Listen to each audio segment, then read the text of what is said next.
Jake, you're drooling a little bit. This is Jake, and he's a great dog. He's very excitable.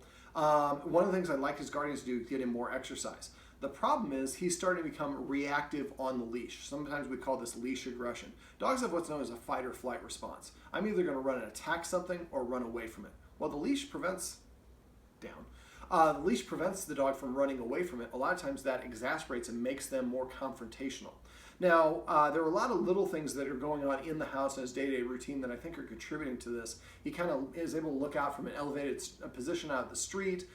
He gets worked up. He didn't have a lot of rules. He was able to tell his guardians when to pet him. All those things are going to help shift the leader-follower dynamic so that he identifies more as a follower. I think he essentially thinks he's on duty in the house. But because now he's reacting to these dogs that are coming by, now he's reacting to dogs on walks. And he's too powerful for his guardian on a walk because we haven't trained him to walk with a loose leash. So I'm fitting him up with a martingale collar. And in this video, this is a long introduction, but we're going to go over tips and tricks to help your dog behave better on walks.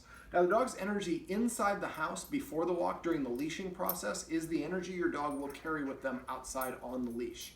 Now, one of the things the guardian does, and a lot of people do this, is they get their dog all worked up. You want to go for a walk? You want to go for a walk? Who's ready to go for a walk? You want to go for a walkie-walkie? And they get the dog all crazy. Excited is not happy when it comes to dogs. They can be excited and happy, but they can also be calm and happy. Dogs, just like us, are going to make the most mistakes when they're in an unbalanced, overstimulated state of mind. Fearful, aggressive, anxious, nervous, whatever it is. Excited. So in this case, I believe he's excited for the walk. Now, it's been a while since he's been on a walk, so he is not as boisterous as he used to be. But the first mistake people do is they get the dog all keyed up by asking him, do you want to go for a walk? He will know once we put him on a leash and start walking, so we don't have to tell him that. This is usually the energy your dog has when you're going for a walk and it starts going like crazy like this. Okay, so the first step, once he gets back to regular walks, is for dogs, whoever's in front is perceived to be the leader. So when we walk him and let him walk in front of us, it's going to make him more reactive on the walk. But also it starts before then. It's going to start inside. So the leash is actually kept over there. So if I get up and start walking toward where the leash is, once he recognizes, oh, this is what precedes the walk, this is the prelude, he's going to run over and beat me to where the leash is because he wants to take that leadership role. And he's excited. So what I do is as I start walking over there, as soon as he walks in front of me on my path to where the leash is, I lose interest. I turn around and I come back and I sit down. I wait for the dog to return to a completely calm state of mind. Most people wait for the dog to calm down a little bit. We want them to calm down completely. Now, what typically trips us up as humans is we have very busy schedules nowadays. I have an hour. I can take Jake for a walk, I can throw a load of laundry, and I can start dinner, and I can still make that phone call and still get out the door to go meet my meeting. And then the dog doesn't cooperate when we're trying to leash him up. We get very frustrated with the dog. So we have baggage. We're thinking about the conclusion. What I recommend that you do is next time you're going to walk him, before you walk him, practice leashing him up 4 or 5 times at times where you have no intention of taking him for a walk. We want him to think, oh, is this another drill? Oh, man, I'm tired of these drills. I remember we used to go for a walk, but actually meant we went for a walk. So the first step is just walking to where the leash is. At any point he walks in front of you, you don't say a word. You just lose interest, come sit down, turn the TV on, grab your phone or a newspaper, read something, wait for him to calm down completely. Once he's completely calm, get up and walk back towards it again. It'll take several times before you can eventually get all the way to where the leash is, and he figures out, oh, as soon as I walk in front of the human, they lose interest. Well, I want to go for a walk. If that's their rule, I'm going to stay behind them. So eventually you'll be able to get to where the leash is with the dog behind you and it's completely calm. Next step is just reaching for the leash. Just this motion will get a lot of dogs bouncing. So you'll probably reach for it a couple times. You want to keep on reaching and aborting and going back and sitting down every time he starts getting animated. Once you get up to the point where you can actually reach up to touch the leash, then you walk away, and then the next time you come back and do this, before you start reaching, when you get back to where it is, you tell him to sit. Sit. Then I start reaching. And at that point, if he gets up, then I move away. But I want him to stay in a seated position. I pick up the leash and then reach over to attach it to him. And at any point he gets up or gets excited, the leash goes back. Again, it is helpful to do this at times where you don't plan on taking your dog for a walk. You have 3 minutes to kill. You might get 2 repetitions in this. And we desensitize and disassociate the leash, meaning it's a guaranteed walk. So now, it's like I said, 5 or 10 times for every one time we go for a walk, I'm not so excited for that. But if every time I pick up the leash, we're going for a walk, that becomes Pavlovian. That's classical conditioning. So what we're doing is basically bucking that trend. So once we get to the point where he is completely calm and we can leash him up and he stays completely calm and balanced, the next step is we're going to actually put him on the leash. Now, I prefer using a straight leash. Some people like using the ones with all sorts of printing, and the Guardian has one of those. The problem is that printing makes it kind of a little bit tougher on your wrist. Now, I like a 4-foot leash for what we're going to go over, which is called a structured walk, which is not your everyday walk. Now, our everyday walk, the dog gets to run around and sniff whatever it wants. It's much more stimulating than this. And a dog should be able to walk around, sniff around on a walk, just not on every walk. Now, in this one, we're going to use a martingale collar. And so I've got the martingale. We're going to add the special twist of leash. So for the martingale, we put this loop of the martingale on the spine. I take the leash and I run it around his chest. Then I'm running it through the martingale towards the head, never towards the butt. Always go through the hole this way. When you do it right, it makes it like an X with an O in the middle of it. You'll be able to see when you're standing up. You don't need to see it for now. Now, if you notice, this is a 4-foot leash, so there's not a lot of extra leash space here. And that's the point. This is not a fun walk for him. This is more of a leader. I call this a leadership walk. I'm going to have you just stand right there. I'm going to walk over here so you can get a little bit of a better angle. Now, dogs have what's known as an opposition reflex. If you pull on the leash with a standard collar, they will guaranteed pull against it. Also, the standard collars a lot of times will hit their trachea and they'll start making a gagging sound. And that can actually collapse the trachea, which is not very good for them. Now, I never use a prong or shock or pinch collar because that causes pain. I want my dog to listen because it's in a threat of fear. I want it to listen because it wants to, which is why I told the Guardian I'd like her to set up a session where we actually teach loose leash walking. This is not that. This is basically just using a tool to stop the dog from pulling on a walk. Now, when I do this, I have 5 rules for what I call a structured walk. Rule number 1, the dog needs to stay in position. So I would assign the dog a right side or left side. The dog is always, no matter who's walking him, he is always walking on a right side or left side, whichever side is preferable for you. Don't worry about where traffic is and the rest of that. Just he always walks on your right, always walks on the left. From this purpose, I'm going to say on the right because he's already here. The position is I want his shoulder aligned with my hip. I don't want his chest in front of me because, again, whoever's in front is considered the leader. It's natural for dogs to want to pull in front. Now, if I pull back on this, you see he's putting tension on the leash. He backed up a little bit. This is new for him, but most dogs will continue to pull. So if I want to stop the dog, I'm going to give a quick pop on the leash like that and stop it.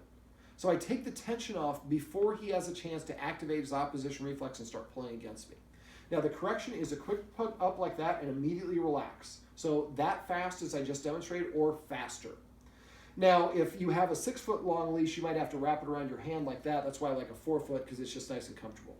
So rule number 1, stay in your position. Right side, I'm pulling, I shouldn't pull him. You don't want to pull your dog in position like that. All right, so rule number 1, stay in your position. His shoulder aligned with my hip. Rule number 2, this arm needs to be going straight down. If you start doing this and you're pulling him back in position, you're putting tension on the leash, you're causing him to pull forward. So your arm goes straight down. If he lags from behind, I don't ever pull from behind. I just let my arm go limp. I'm going to try to show you by walking over here. So if he doesn't come, very well, he's already coming. So if he doesn't come back, I just keep going. And when he's positioned where I want, I quick tug, and I stop. Okay, so rule number 1, stay in position. Rule number 2, loose arm, never pulling back. Rule number 3, the corrections should be bending your elbow back and your wrist coming up. If he goes in front of you and I pull back, that's going to create more pulling forward. So you want to pull directly up, which is why it's important that his midsection doesn't get in front of you because then you're pulling backwards instead of pulling up. So to correct, it's a very sharp, quick movement up and then immediately back down. Now, this 4th rule, I sometimes have people that watch this and get a little confused. As I say, no stopping and sniffing. Yeah, careful of the finger. A dog's nose controls 60% of their brain. To say that a dog can't sniff on a walk would be cruel, so I'm certainly not saying that. But if the dog is walking and it starts sniffing something and it stops to sniff it and I stop, he's telling me what's going on with the walk. He's driving. So instead, I let them sniff, but if he keeps on staying there, I just let my arm go limp and just keep on walking. The rig will eventually get him to come with you. Stop. And then he can sniff as long as he doesn't stop. If he stops, you just let your arm go limp, and you don't stop for him. You keep on walking. If you stop, he'll keep on sniffing. Now, again, this is a structured walk. This is not your everyday walk. There should be part of the walk where he does get a sniff around, and that's more fun and more stimulating for the dog. But if he's all over the place and he's bananas, we need to build in a little structure. So this might be a short walk that you do around the block, and then if he does well, then we go a bonus round around the block. Or 3/4 of the walk is structured like this. The last quarter, I let you sniff around and have a little bit more freedom. Eat your meat, you get some pudding afterwards. Okay, the fifth rule is no marking. Now, this causes my clients in California trouble because none of them have yards. They walk their dog to pee. That's okay. You let it pee once at the beginning of the walk and at the end of the walk, but not on the walk. Male dogs that are lifting their legs and marking are essentially claiming territory. That's something a leadership dog would do. And we want our dog to identify as a follower. If he's peeing on every vertical surface you pass, then basically he's not paying attention to you, you're walking with him. I want him walking with you. So I let them pee right before the walk and at the end of the walk, but not on the walk. And I walk next to fire hydrants and stuff that he would like to pee on, but just don't stop. And I turn my attention down towards the dog. If he starts to go, I might do a quick correction, or I might say focus and redirect him that way, and then walk along with him. Now, one other thing that I do on a walk, I used to call this a long walk, but again, the dog's usually looking at everything else. So what I do is every once in a while, my rule is between every driveway on the block, I stop and I ask the dog to sit, and then we continue walking. So he never knows where, but several times on each block, you stop and you practice having him sit. After a while, he starts paying attention where your steps are going. Is she going to stop here? She stops, and he'll sit down automatically. Then when you run in with your neighbors, and your neighbor's like, oh my God, I remember he was crazy, lunging and barking at everybody. Now you just walked up and you stopped and he just sat down automatically. You're like, of course, we hired doggone problems. But no, we've taught him this is how we want you to behave. Anytime a human stops, if you stop and sit, you get a treat. So the dog is, after a while, with enough repetition, is more inclined to do that. So I would have a bunch of high-value training treats with you on your walk for about a week or so. That way it makes it a little bit more enjoyable. Sit for him. Now, when he sits, you can pet him and say sit, like I just did, or you can give him the treat and say sit. Remember, anytime you give the treat, you should hear the treat name, command word after the treat goes in his mouth. And then you continue walking again. And don't always stop at the same spot in between each house. Stop sometimes at the beginning, towards the end. He never quite knows where he's going to stop. But if you keep the dog calm, let's go ahead. I always turn away from the dog, by the way. If I only have one dog, I keep the dog on my outside, and I don't ever walk in front of him. That kind of jumbles them up. One other little thing, if you're going to stop, you can actually kind of, here, buddy, let's try to demonstrate. This is an awful short leash, but let's see if we can. So right before I'm going to stop, I'm going to give a little bit of an arrest or pull it up a little bit to let him know we're about to stop. And sometimes you can, if you're holding a leash in this hand, you can actually go like this, run your hand down the leash. Sometimes that will help dogs understand that you're going to stop as well. But ideally, I want him to pay attention to us, and every time we stop, he just sits on his own. Okay, so these are some tips and tricks you can do to stop your dog from pulling on a leash, getting too crazy, excited before the walk so it can't listen to you, and some rules, my 5 rules for a structured walk.